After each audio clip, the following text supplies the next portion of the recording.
মানুষদেরকে আল্লাহ তাআলা শ্রেষ্ঠ বলে ঘোষণা করেছেন। আর এই মানুষগুলি জমিনের মধ্যে লক্ষ লক্ষ ফিতনা ফাসাদের মধ্যে তারা চলবে, শয়তানের অনুসারী হয়ে যাবে। আর এই শয়তানের পথ থেকে ফিরে আনার জন্য আমার জমিনের মধ্যে লক্ষ লক্ষ পয়গম্বরগণ আমি অবতীর্ণ করেছি।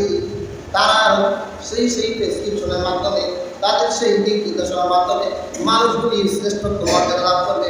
আবার তারা ভুলে যাবে, আবার মর্যাদা লাভ করবে, আবার ভুলে যাবে, এইভাবে ভুলে যাবে আর মর্যাদা লাভ করবে। আর আমি রব্বুল আলামিন মানুষের সেই মর্যাদাকে সমুন্নত করার জন্য, মর্যাদাকে চিরস্থায়ী করার জন্য, মর্যাদাকে স্থায়ী করার জন্য এই জমিনের মধ্যে একজন শিক্ষক পাঠিয়েছি। সেই শিক্ষকটা আর কেউ না, সেই জামিয়াতুল মদিনার সরকার হযরত মুহাম্মদ সাল্লাল্লাহু আলাইহি ওয়াসাল্লামকে আমাদের কাছে শিক্ষক হিসেবে জমিনের ভিতরে প্রেরণ করেছেন। কথা বলেন ঠিক কিনা?